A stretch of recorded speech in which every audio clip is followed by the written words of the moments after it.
We left 828, very bottom. Not a paragraph.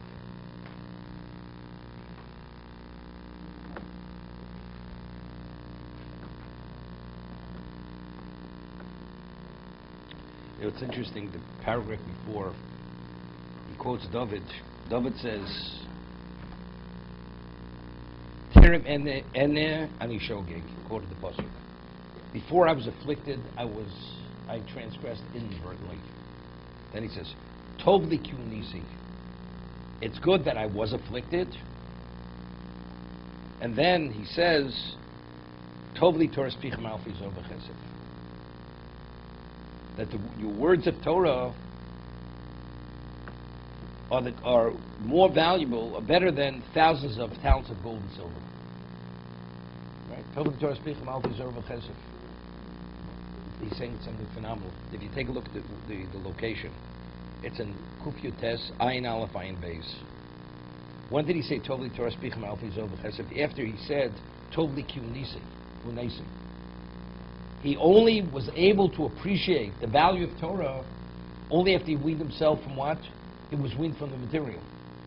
Until then, he couldn't appreciate the innate value of Torah, that it has greater value than thousands of talents of gold and silver. Otherwise, seemingly, we say Torah Spichem Alfi Zov V'Chesed.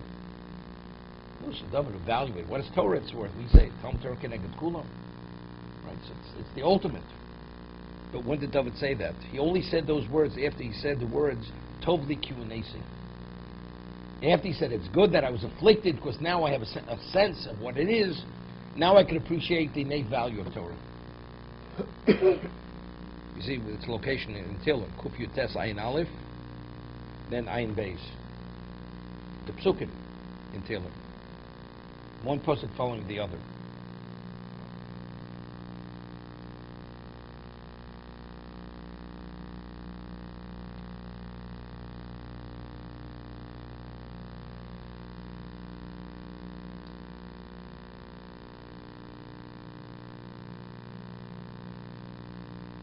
ומהם מנהג איוב אשר סיפר על עצמו מבזוזו עולם הונו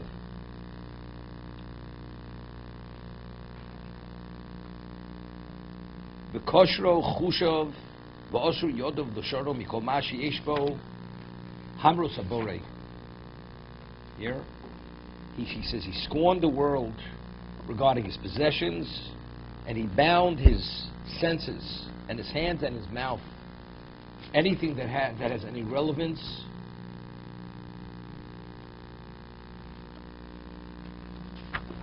to defying Hashem. Anything which could bring to the defiance of Hashem, he took full control of that part of his existence. Ubochro be'emes v'itzilo hashukim.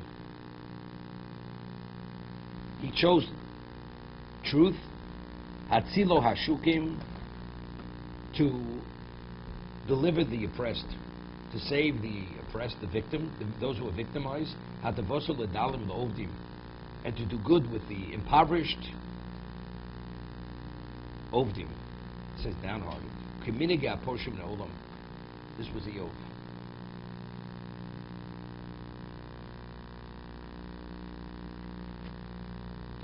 We had the Gemara says in Avodah Zarah, we had this. We studied this. The Gemara says that Brachos, that Yitzhak Tikim Mincha.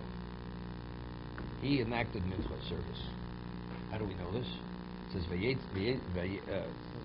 says Yitzhak went l'such basode.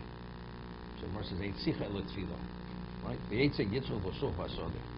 So the Ritva says in Avodah Zarah, very important Ritva, says it's a known thing that a person who's a Godel Batorah, he never prays for himself.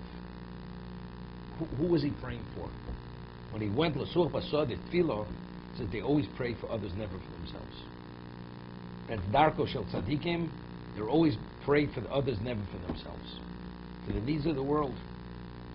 So the next thing he says, Umehem Masha Osed Diniel, Bispalo Elokim, Bavor Orech HaGolos Harishon, Bisablo Olov.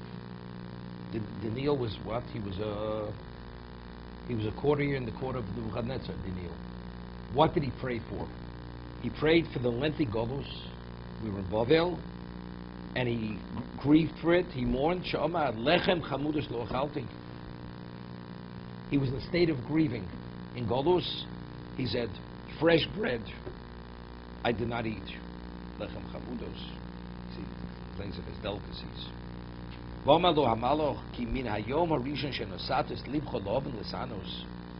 angel came to him and said, from the day that you made up your mind to understand to be and afflict yourself, and this is the goodness of the behavior patterns of aesthetics.